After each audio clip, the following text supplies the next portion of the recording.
You're listening to Tabletop Arcanum, a podcast dedicated to learning and exploring the hobby of tabletop gaming. Your hosts are Justin Taylor and Richard Geese, so sit back and relax as we talk, discuss, and joke our way through the hobby we love so much.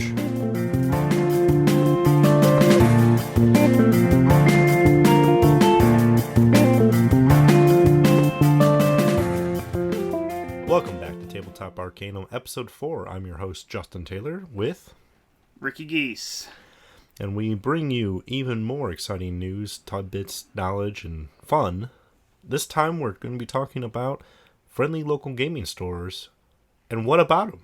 There's a lot about them, a lot that we like, a lot that we don't like, and hopefully you guys out there, you can all find your own friendly local gaming store. Also, later in the episode, we'll be talking about spooky games or Halloween themes, horror games, something because, well, October's upon us, so let's talk about it because maybe you want to go to a Halloween party and have a fun game. Or just want to kick back, relax, and enjoy a scary movie in the background and your favorite horror board game to go along with it. Pairing like wine and cheese, but this is board games and movies. Double scares. Double the scares, double the fun. So before we dive into that, we're going to do our traditional roll recap here where we talk about the games we've been playing since we last recorded. And I'm going to let Ricky take the lead on this one. Put me right on the spot.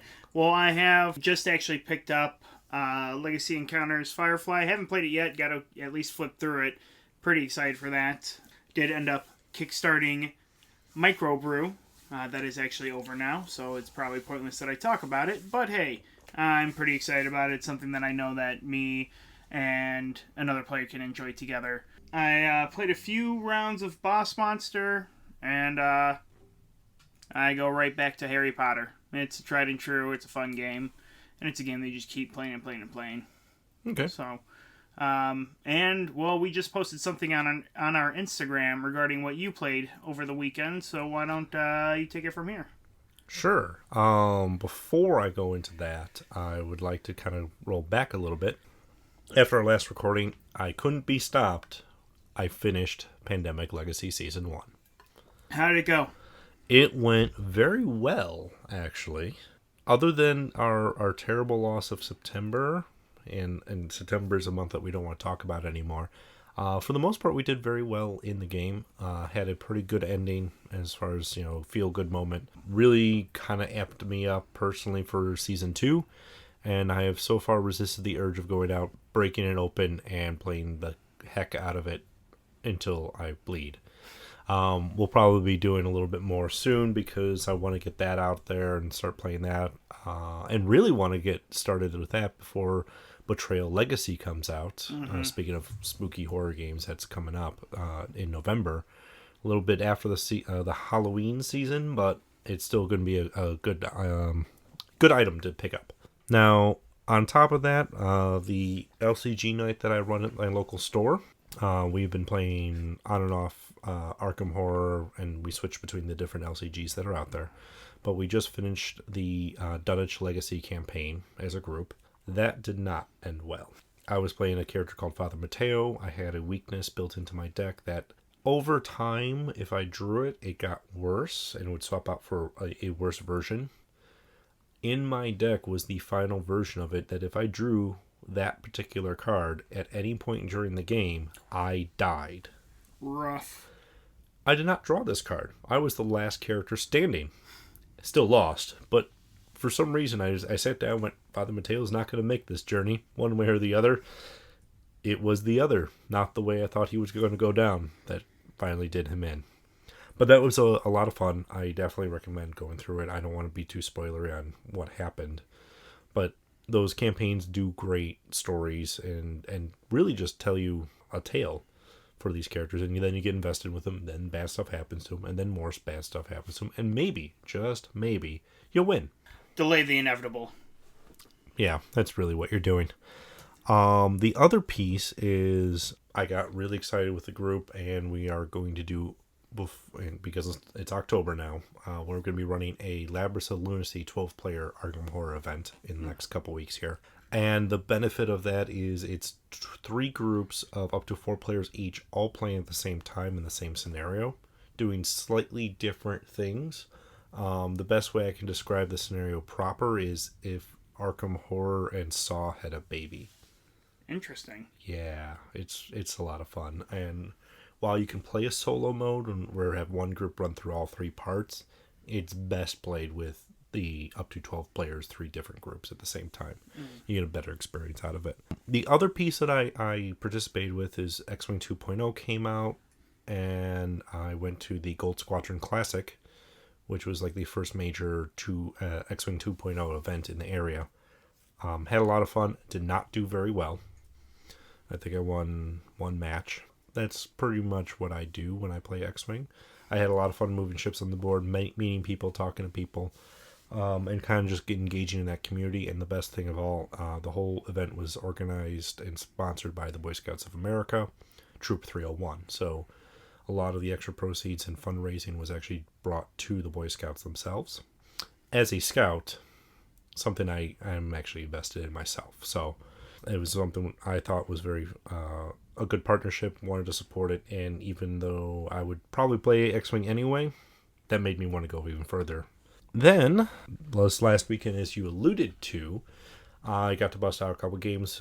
We'll be picturing them soon on our Instagram and Facebook as we kind of broadcast what we've been doing. Got to play Archmage, and that was a lot of fun. I backed it on Kickstarter a while ago. Finally actually hit retail shelves the day I busted it out. So That's how it goes. It was kind of a good launch day for it. Had a lot of fun. It was a little rough to start. Players we had, the learning curve was a little steep, but once you saw a turn in action, it was a little bit easier to pick up. Very colorful, very interesting. 3 out of 4 of us said we would play it again. One person kind of self-identified that this just isn't my type of game, which is fine. We played last Friday, which is a hidden movement spoof game of those slasher movies. Okay. Friday 13th, Nightmare on Elm Street is kind of the theme that they did on the expansion.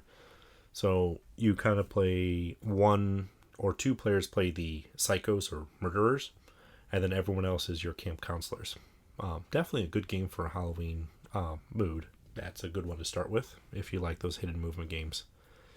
And then we also played a game called The Climbers, where we actually had it's like reverse Jenga. You have your little pawn character, and you're trying to climb these wooden blocks, and you can only climb the blocks that you can see over, so you have to make sure you stack them in such a way, but you can only be on your color or the neutral color. But each player's taking these blocks away from the base and building the tower higher. So everyone's trying to climb together, climb to the highest, fastest, and trying to block the other players by placing blocks in their way that they can't do anything about. Oh, so a new twist on an old game. That sounds like a lot of fun. It is. If the tower falls down, that's actually not a good thing. So you want to make sure it's relatively stable surface and no one is bumping your table. So that is really what I've been doing the last couple weeks. A little bit lighter than the other episodes that I've talked about, but still a lot of fun. And I guess that brings us into our news. So I'm going to pass this off to you. And in news, as you all know, through the past 2 episodes, I won't stop talking about it. We did get expansions to Star Wars Legion. We got Boba Fett and we got Scout Troopers for the Imperial Army. I just so happened to pick both of them up because, unfortunately, I can't stop yourself. I can't. I really can't. That's okay. But I was thinking bigger news. Like, we're on social medias now. Oh, yes. Okay. Now on most podcast apps, we are working to make sure that we get further and further out there so that we can expand our listeners so that you don't have to come and find us where we are. We'll come to you. We do also now have presence on Facebook, Twitter, Instagram. You can find us all on those by looking up Tabletop Arcanum. As well as now we have the Tabletop Arcanum email address. That's going to be tabletoparcanum@gmail.com. If you have any questions, if you want us to talk about something, or you just want to give us feedback, go ahead, send us a message. One of us will go through it, and we definitely want to hear from you. And speaking of, we actually had our first official email sent to our email address this week. This is news to me. We're in the news section, so that makes a lot of sense. So we actually had Gadam Hayes, I hope I pronounced that right, write to us, congratulating us on our first episode and expressing that he really enjoyed our intro outro music from episode 2. And, well, you probably just heard it because we just started episode 4. And one of the things that he wanted to kind of say is, he's really excited for Keyforge, which I know we're going to be talking about and getting into. So we'll definitely be playing more Keyforge and talking about that as it gets closer to release. Yeah. And he has a question. I'm going to ask this to you. Why is Dragon Clan the best clan? I would have to say it's because they're great storytellers. Why? They've got long tails. Ouch. That's not bad. Because dragons, duh. Fair enough. So if you want to write to us, we have our email address. Let us know. If you don't want to have your real name, that's okay. Just let us know, and we'll protect your identity for the safety of yourself. /me /Ricky. Since we are on all those things, definitely. Now on to our main topic. We're going to be talking about friendly local gaming stores, or FLGS. Now, what is a friendly local gaming store? To you, Justin, to you specifically, what do you define as a friendly local gaming store? I would say a friendly local gaming store is a retail storefront, number one, that will have a variety of gaming accessories, items, something that can support the hobby, and typically will also not only have that friendly component where you're welcome to go there. The staff or owner is very accommodating or very knowledgeable in the hobby. And more importantly, they have some sort of community being built around the store, whether it's they have Friday Night Magic, or they have Warhammer tournaments, or they have card game tournaments, or just open spaces and demo nights and board game nights. Something going on for people to come to and experience the hobby, meet new people, meet new games. One of the things I enjoy about this hobby so much is I can translocate myself to another city, another place, go to a friendly local gaming shop, and have like-minded people that I know there will be easy to jump into, get conversations started, and really just we're all in the same place for the same reason relatively, and going through that. We do apologize for anything you hear in the background. We just wanted to make sure it was really spooky, so we chose a night where it's downpouring outside to get us really in the mood for our second topic, everything horror-based, board game-wise. True. So, for me, I'm pretty much going to say that you nailed it on the head. I like independent stores, something where you almost feel like you're part of a family stepping into it because you walk into it. It's like the bar from Cheers. Everyone knows your name. They know what you're into.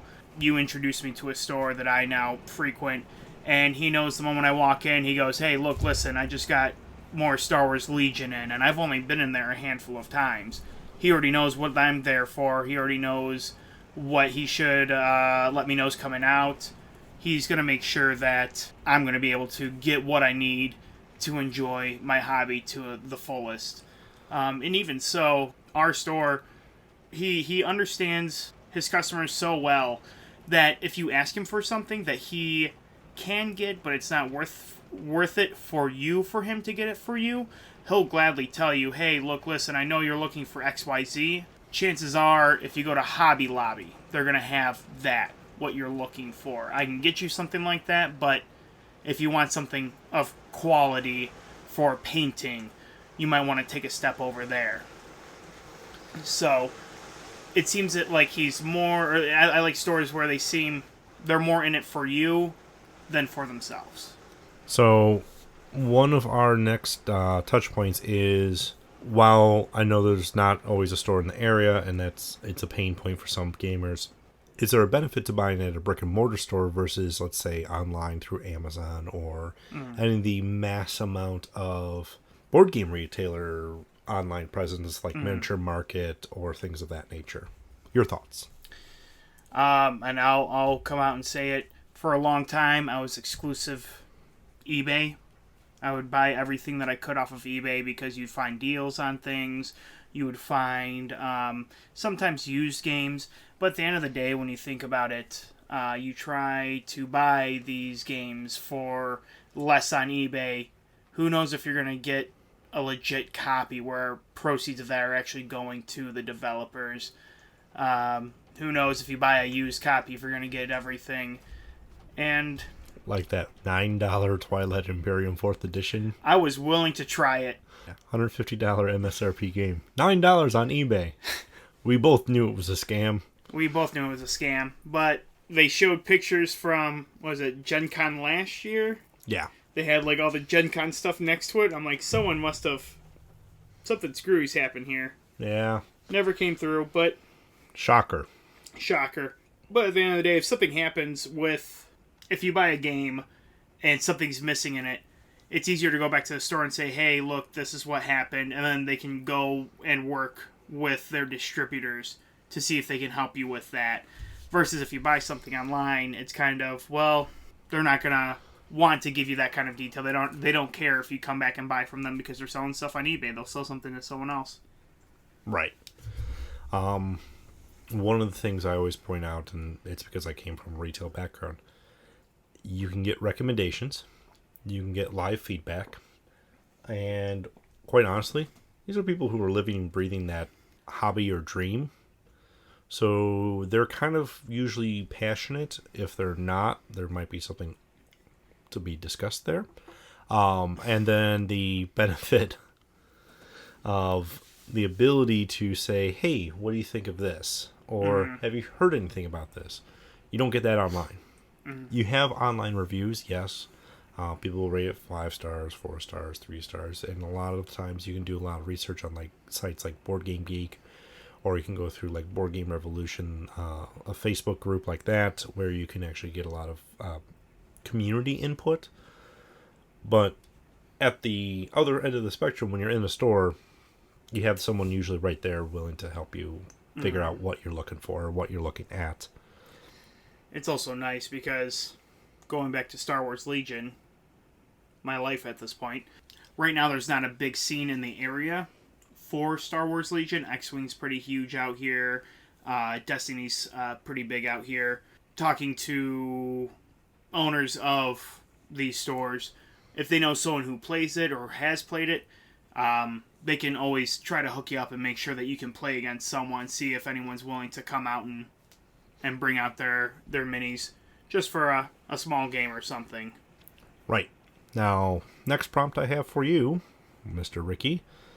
What makes a friendly local gaming store a friendly local gaming store? I know we kind of defined it, but what's that special something that they can pull off that makes it that you would call it a friendly local gaming store versus your local gaming store?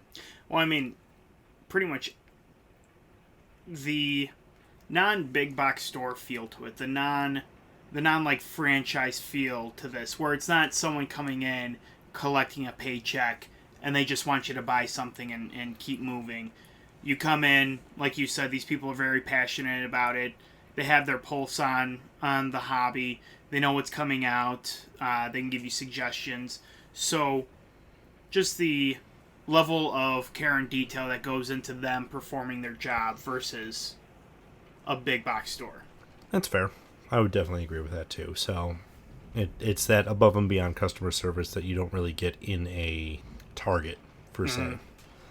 While Target does carry a wide selection of board games now, and it's not a bad place to kind of get your feet wet, you're not going to get any input from a Target employee for the most part about what these things are, what's going on there. Let's go kind of pros and cons, things that make a store good versus things that don't really make a store good. What are some of the things that you look for in a store that makes you come back? Someone who has a wide variety of not only items available in the store, but their own interest to keep up with all those things within their store. Versus, you can walk into certain stores, unless you're playing Magic the Gathering, they have a small little section of everything else, but they're really looking for the people who are going to only play Magic the Gathering. Not saying that that's necessarily a bad thing. If you are really into Magic the Gathering, that's a great place to go. But for someone who wants to have variety and be able to talk about different things, it's nice to have someone who's willing to accommodate everyone when they come in. I'm a little bit different, but again, I think that's my background that speaks to a little bit more things I actually personally look for in a store. Cleanliness. Are your shelves organized? Are they easy to find a game? If I can walk into your store and figure out how you have things organized in a board game wall, I'm much happier. Mm. If I can understand that A, it's alphabetical by title, or B, maybe things are grouped up in sections, like these are family games, these are strategy games, these are co-op games. As we kind of talked on our last episode, game kind of can fall into several different categories, so that can be a little tricky. I would say organized by publisher is another way I've seen. Less of a fan of that because everything has its pros and cons. To actually be truthful, is if you're alphabetical, then you're not going to necessarily see the things that you're looking for if you don't know that name. If it's organized by publisher, you're looking at the Fantasy Flight section, you're not going to see that random CMON game that might beat up your alley because it's 6 shelves over. So organization and cleanliness of the store are typically two things I always kind of take note of. So you saying that, it makes me wonder if we're different shoppers when it comes to it. Now, are you a peruser? Are you someone who goes in and looks at the wall of games to see if there's anything that interests you? I'm a little bit of both. Okay. So that some makes some of my sense. some of my shopping expeditions are I'm looking for this thing. Let me go find this. And then there's other times I'll go in and go, what's going to call to me today? What am I looking for? And not really have a goal in mind other than maybe there'll be a new game out that I haven't seen yet that I want to pick up. That's the difference. I can't do that because I'll come home with way too much. So I go in, I know what I want. And the cleanliness, definitely. I do like organization where if I go, okay, I need Star Wars, X-Wings here, Warhammer's here, everything else is over here. I do like that. Mm-hmm. But I'm laser focused on the thing that I need to grab when I walk in. Okay. Let me see. Other things that I look for in a store.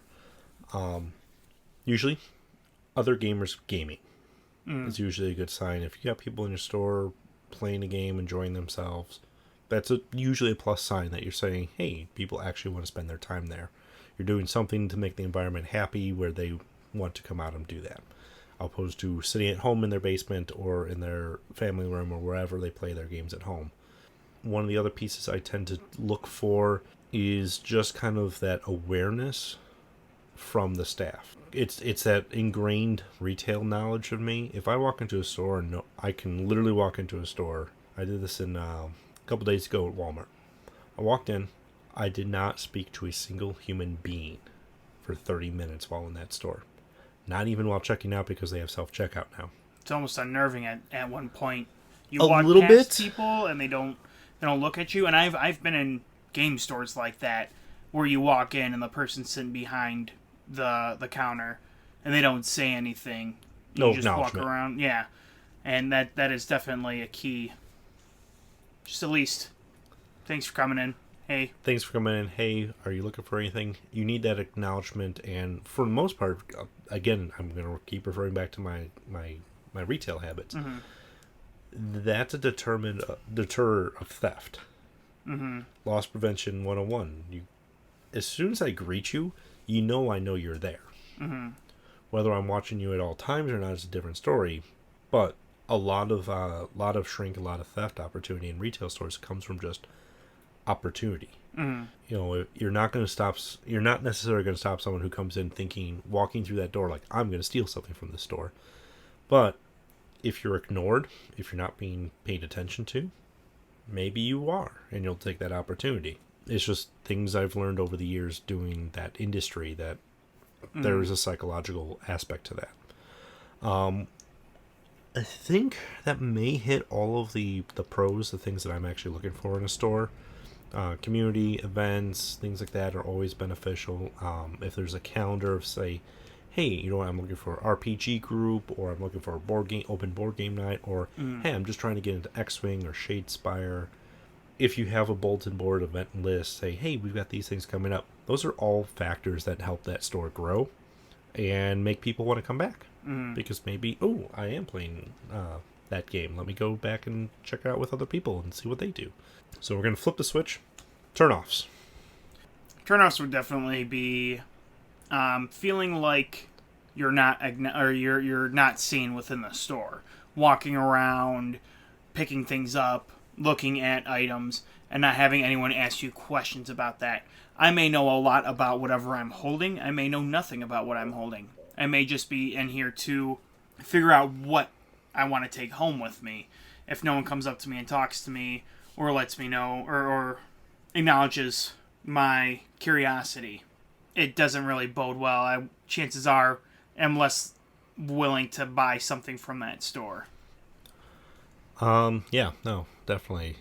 No one engaging you really makes you like, why am I going to buy here? I can do the same encounter on, online in my pajamas at home. Mm-hmm. Or maybe sans pantalones.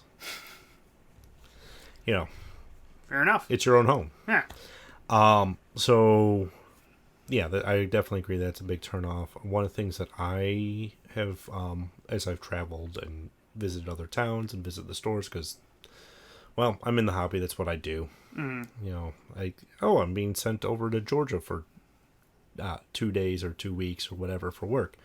Let's see what stores are in the area, and I'll check out a couple stores or one store. So one of the things that I've seen, sometimes cleanliness, I kind of hit it on one of my things I look for. A dirty bathroom or just dirty store in general usually will make me not buy anything. Mm-hmm. It might just be me. If you're not going to take care of your store, I just don't feel inclined to help you. Yeah, and in the same vein, being overcluttered, having so much stuff there that you can't necessarily go through and look at everything.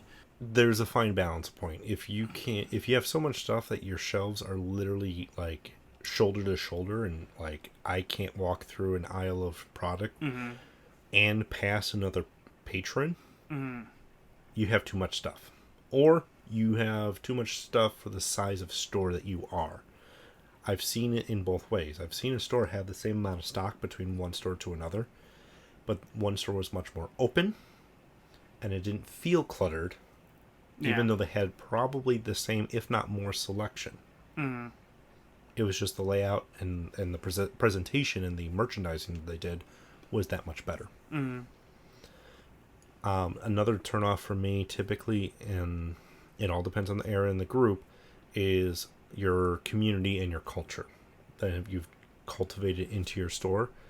There are certain gamer groups that are very toxic or very unwelcoming, and the kind of a lack of a better term, boys club sort of situation, where they play with their friends and they don't want other people to come in and play games with them, even though they're in a public place, in a public store. Yeah. That is something that takes me away from a location. If I can walk in and go, hey, what are you guys playing? And then them turn around and say, oh, we're playing Legend of Five Rings. You want to learn? You want to play? Come on in. That isn't necessarily the stores per se. It's not the fault that they're there, but you want to draw in a crowd that's going to be more open to. Correct. Yeah. It's not a direct result of a store owner or store employee that's doing that, but it is an element that's being allowed to flourish in the store that could be discussed, reviewed, and like, hey guys, can you be more welcoming? People get turned away because you guys are just hanging out here and not really, being friendly. It's every store and every group's going to have that conversation or conversation or discussion, whatever you want to say. And sometimes it may be, hey, if you guys aren't going to be welcoming, why are you here? Could be that discussion. I'm not saying it has to be, but you want to say, hey, we're trying to make a community here. Why aren't you more welcoming? Is really the message you want to have. Anything else? Friendly local gaming stores. We've been talking about this for a little bit here. Keep going to them. I mean, that's what I'm going to really have to say. I mean, we've seen stores come and go. There's been a lot of stores that have stood the test of time. But if everyone keeps moving to Amazon or eBay or anywhere else, you're not going to find a place where everyone can just meet up and play a game. You want to find those friendly local gaming shops, and you want to be able to give them your business and your patronage, keep the community alive. Mm-hmm. You may be paying more than online, but with MAP or minimum advertised pricing, which a lot of board game developers have been pushing, where you have a set price that you cannot advertise below that, where you have a set price where you can't advertise below that number, whether it be 10% off, 20% off. That is what they're trying to do to prevent that online market. And even if your store is at MSRP and that suggested price, there's usually a discount program or something like that they're running that will eventually get you that 10% off range where, yeah, every $110 you spend, you get a stamp. Every stamp, you collect 10 stamps, you get $10 off. Mm-hmm. Or, they'll do something of that nature to help entice that returning customer, which is a good thing. And the big piece I have to say about that is you're paying a little bit more, yes, but you're paying for that location, that community, that store, that knowledge. And is it really worth $5-10 to you? Yeah. Now, granted, if you buy a game pre-owned on eBay, things like that, yes, you can get a crazy, crazy deal on things. I'm not going to discredit that. I'm saying a game comes out brand new versus do you buy it online or buy it in the store? I usually will always go to the store unless it's something I kickstarted. And a lot of times, a lot of my Kickstarters now are doing retailer level pledges. So I'm actually going to my local store and saying, hey, can you back this for me? I want to buy it through you. You get the same thing. They get it about the same time you would anyway. But then they're getting a part of that money, even though you're spending like the exact same money, whether you backed it yourself or not. So I think that's enough about friendly local gaming stores. If you have any questions, concerns, write to us, as we said. We'll definitely, be answering our emails and putting them on the show, and unless, of course, you somehow flood our email box, which I will not complain about the first time it happens. The second time I will, but the first time I won't. Promise. I'll read through it. Well, that's why I pay you. You don't pay me. Oh, right. We don't get paid. Womp womp. So let's talk about some spooky games. Oh, spoopy. It's raining cats and dogs outside. Not cool. Well, they're not living together, but no anarchy just yet. Yeah, we're at that time where everyone's going walking through corn mazes. You're carving pumpkins. You're getting ready to enjoy yourself some Halloween, not just Michael haunted Myers. Houses. Yeah, I went through all the haunted houses over the weekend. And all of them. He's not kidding. All of them. And sometimes you just want to have a night in. I just did 6 haunted houses on Sunday. I am okay staying in for a few days, play a few games, get that creep factor without having to have someone yell in my face. Gotcha. So I've got some recommendations then. Let's do this. So if you want a haunted house story game where you're not necessarily knowing what team you're on, you kind of all enter the house together, you're kind of exploring the house, and then something happens and one of you has betrayed the rest of the group and is trying to either blow them up or some other crazy story. Oh, I know. That's Betrayal at House on the Hill, put out by WizKids. And it's a very fun game. Gets a lot of those really good horror tropes into it. One of the benefits is every time you play, you're going to get a different story out of it, because at a certain point during the game, an event will trigger, and depending on what card and what room in the house triggered it, will be one of the up to 50 different stories in the book that the game comes with. And if you get the expansion, it adds another 50, so up to 100 different scenarios that you play through. Some of them are more co-op, some of them are more head-to-head. Either way, it's a fun game. Gets a little bit of that tension and that horror factor in there for you. It's a spooky house that you're exploring. You don't know why until about midway through the game, and then you figure out, yeah, no, why are we in here again? Because this was a horrible idea. So another game, besides Betrayal, by Twilight Creations, called Zombies, a game about running away from the zombie apocalypse, getting to the helipad. It's one of those tile laying games. Very easy to pick up, very easy to learn. One of the more entry level games because it's really just moving your figures around, collecting guns and ammo, and trying to get through the zombies to get to the end of the pile of tiles, so that you can find the helipad and get the hell out of there. Piles of tiles. Piles of tiles and bags of zombies. Ooh, yes. It also has a lot of expansions which kind of continue, like you're in a town trying to get out there, and then there's dogs. Zombie dogs show up at one point. There's the sewers that allow you to get from one place to the other. Military base. There's a whole bunch of different add-ons, so you can kind of keep going and expanding your zombie story further. If you want something fast, Zombie 15. A little bit lighter, not as scary, but still a zombie-themed game, so I felt it was appropriate. You have 15 minutes live to take all of your turns. We kind of talked about this on another episode because I played it recently. And the idea is you have 15 minutes to beat whatever scenario you are, and zombies are involved. And to no surprise, it should be that I will recommend the Arkham Horror Files games.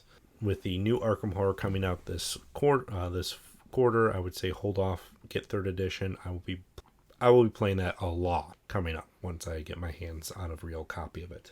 The best feeling or theme to get in a spooky mood and have a game really just invite you in and then kind of try to creep the heck out of you is Mansions of Madness. One of the things I love about Mansions of Madness is it is an app-driven game, so it's fully co-op.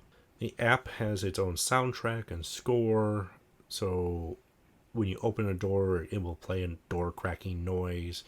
It sets you up in such a way if, like, you enter the mansion and then off to the left is the kitchen, and then crash something, and it plays an audible crash of, like, you heard something in the kitchen. Do you want to investigate? Probably, but maybe not. I walk right back outside, close the door, and done. And go home, yes.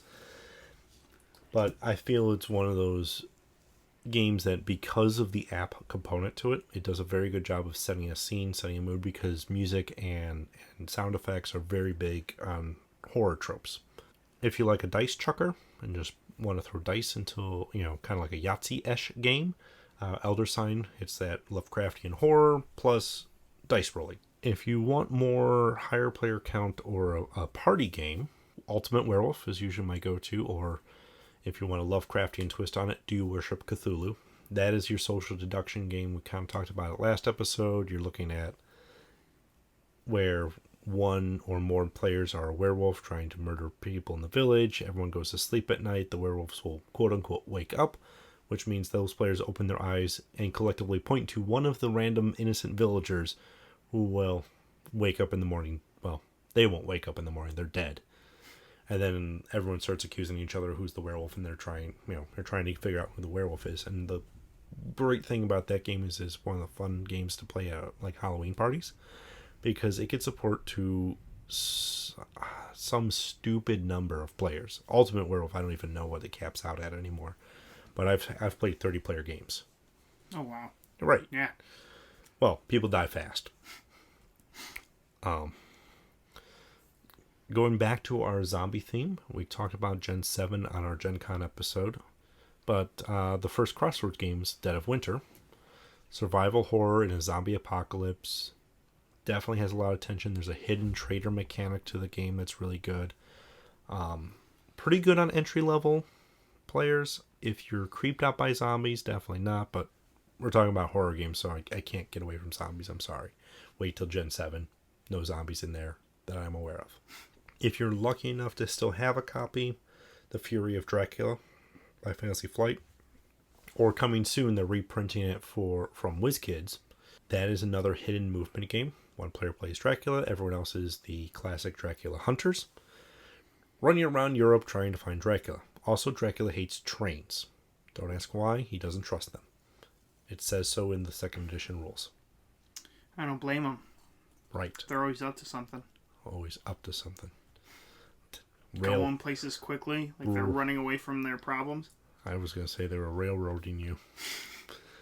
But either way, it's a really fun game, and the suspension is, and threat is Dracula's running around literally creating new vampires. At a certain point, he's just going to win because he overwhelms you, and you're just trying to take him down and find him before he does that.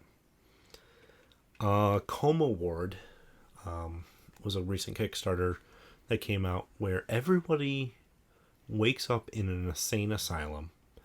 They don't know anything about themselves, and you don't really know what the story of the game is until you start exploring the environment.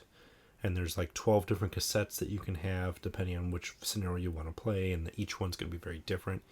They added some interesting mechanics to the game that were, everyone had like a tick or phobia or a quirk, where the one I kind of sampled when I was looking at it, literally you watched the other players until they scratched themselves, like a head scratch, there's itchy, whatever, and then you would slowly put these counters on that card, not saying a thing, just keep doing it, and if you collected enough, you got to flip the card and get an ability. It brought a little tension to the game because people are doing things and you're not exactly sure why they're doing it. Another co-op game, less on the scary side, but definitely on the hard side. Ghost Stories. Sounds spooky. Sounds spooky.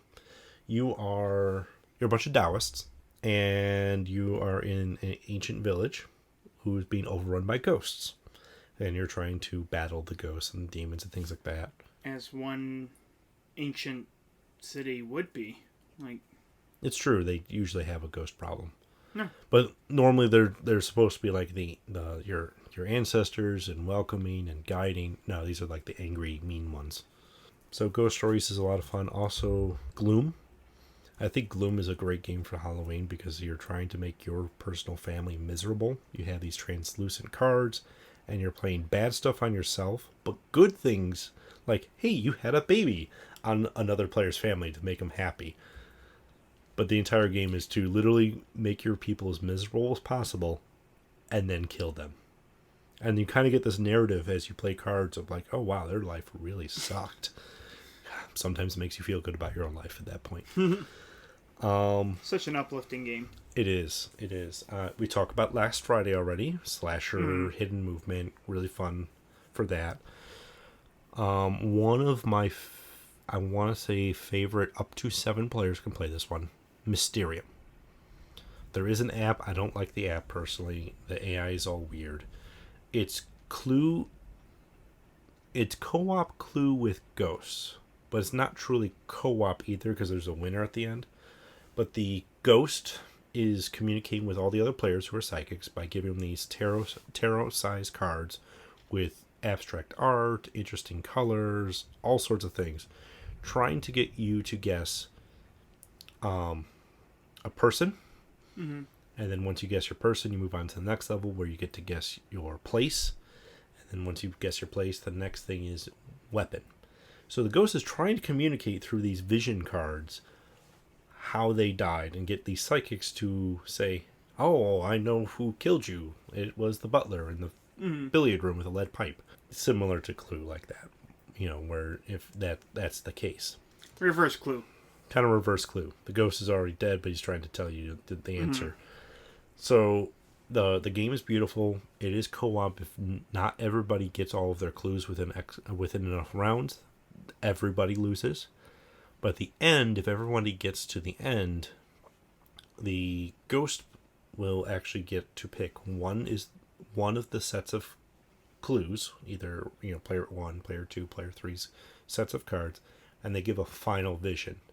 And everybody votes what they think that final vision is based on the groups that are out there. And if the most wins, I've seen the game fall apart at this point because everybody thinks it's this and it's something else. It is the most frustrating game to play as the ghost because you're literally ready to scream at your players, but you can't talk because, well, you're dead. And one last suggestion, if you like a solo sort of horror genre, there is a couple of graphic novel choose your own adventures that I discovered. I will They're not all horror themed or spooky themed, but the first one was. It's called The Captive. It's put out by Van Ryder Games. And the other one I would possibly suggest, less spooky but still supernatural and thematic, was called Loup Garou, which you become a werewolf and then you have to do a graphic novel, choose your adventure as a werewolf. So, yeah. Very cool. Anything that you could think of that I did not mention? A spooky theme on it?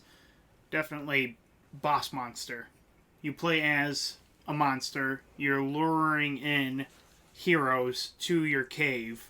And the art's just fun. You're building a cave. It has all kinds of different traps. You're trying to kill these people within your cave. Very easy to play. Very easy to start up. Very easy to teach. And it's just a ton of fun. Not so much on the spooky side, but all the art is a nod to something horror related or video game related. So it kind of hits two markets in one. Mm-hmm. I mean, you've hit a lot of the Yes. ones I would suggest. I did good. Yeah, you did pretty good. Now, obviously, I will capstone that this is not a comprehensive or complete list, or, your mileage may vary on these games, but definitely some avenues to explore.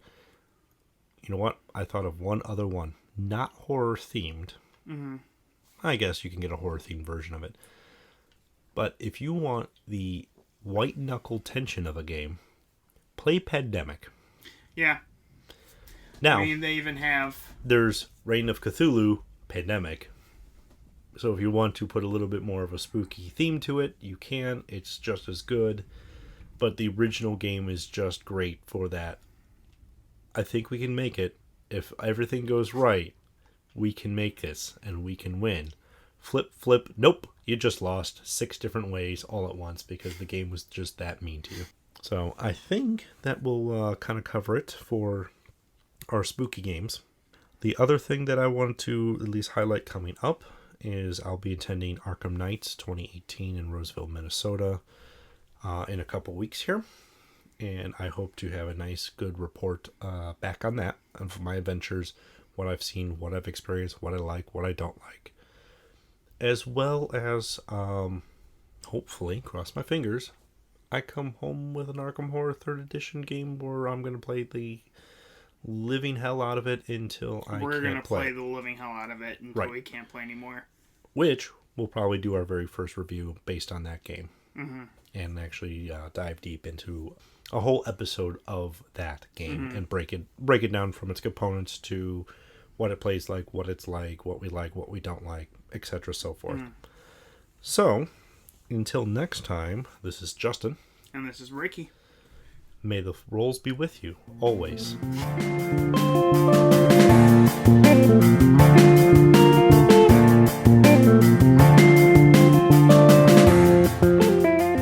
You've been listening to Tabletop Arcanum, hosted by Justin Taylor and Richard Geese, and featuring the original music by Paul Moore and Isaac Gilbert. You can follow us on most social media platforms. Please don't forget to like, subscribe, and leave us a review on whatever platform you listen to podcasts. As always, thanks for listening.